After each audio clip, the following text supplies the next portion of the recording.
Hello and welcome to Trending Headlines. I'm Aislinn Carrillo with Hispanic Business Television. The AFC and NFC championships are in the books, and the Broncos and Panthers are stealing the show. What colors will you be sporting come February 7th? After going 0-4 wearing orange jerseys in the Super Bowl, the Broncos have decided to take a leap of faith and suit up in white this year, which forces the Panthers to wear their black jerseys. Teams in the past who have worn white have won 10 of the 11 Super Bowls. It seems like some superstitious speculations have come into play.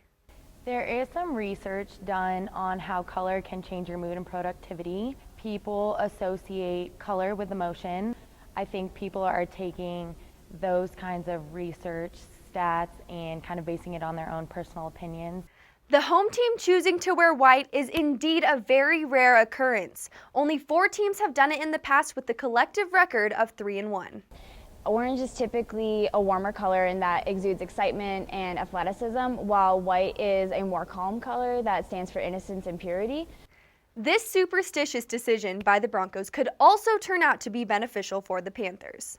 The Panthers have made only one other appearance at a title game where they wore white and lost. Maybe this year's black jerseys will prove different.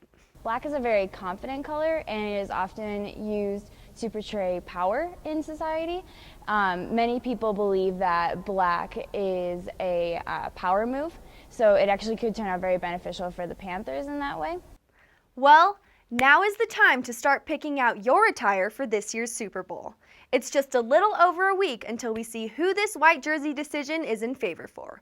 Will you rock the whiteout jersey and support the Broncos? Or go with the blackout feel and root on the Panthers? Another interesting note to Super Bowl 50. Carolina Panthers coach Ron Rivera is following in Tom Flores' footsteps as the second head coach to take his team to the Super Bowl. Tom Flores was the first Hispanic starting pro quarterback and the first Latino head coach in professional football history to win a Super Bowl, winning 2 times. Super Bowl 15 with the Oakland Raiders and Super Bowl 18 with the Los Angeles Raiders. My name is Tom Flores. They call me the Iceman. Actually, my real name is Tomas Ramon Flores. That's my real name on my birth certificate. You gotta roll the R, you know. I was the very first Hispanic head coach in the National Football League, and also the very first one to win a Super Bowl. Tom Flores, my super story.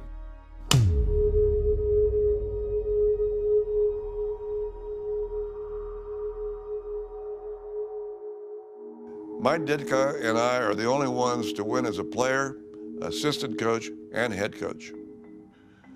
Well, one of the neat things about winning a Super Bowl is that you get to talk to the president.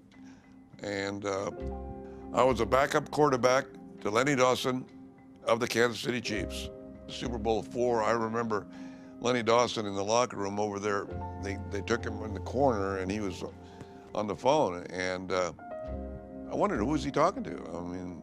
I mean, here we just won the Super Bowl and the place was bedlam and we're all jumping up and down and he's on the phone. But then I realized later that somebody said he's talking to the President of the United States. I said, really? Wow, how cool is that?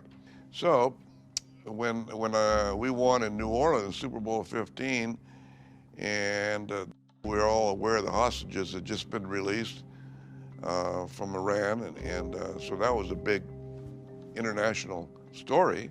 President Reagan was newly elected president, and there was a big yellow ribbon around, a huge yellow ribbon around the Superdome when we pulled up prior to the game. So after the game, when we're winning, and once again, as always, the locker room is a joyous occasion, obviously.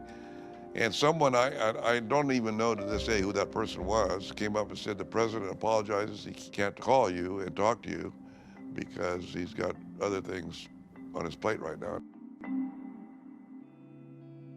January 22nd, 1984, Super Bowl 18. When we won Super Bowl 18, I always kind of mention it sometimes. Well, I had to win another one so I could get a chance to talk to the president. And this time we talked. We not only talked, we looked at each other on the television screen. It was a split screen, and I was looking at the screen, and I could see myself and on the other half, I could see the President of the United States. I've not seen it since. One of the things I remember is that he said, the Russians called me and they think we have a new secret weapon in Marcus Allen. And that was his, his humor, and I thought it was pretty good. Of course, at that time, he could have said anything, and we were all pretty much in a celebrated mood. That was neat. That was just a great feeling, because a little old boy from the San Joaquin Valley, and all of a sudden, you're talking to the President of the United States. It's pretty cool. It was one of those great moments in my life. That's my story.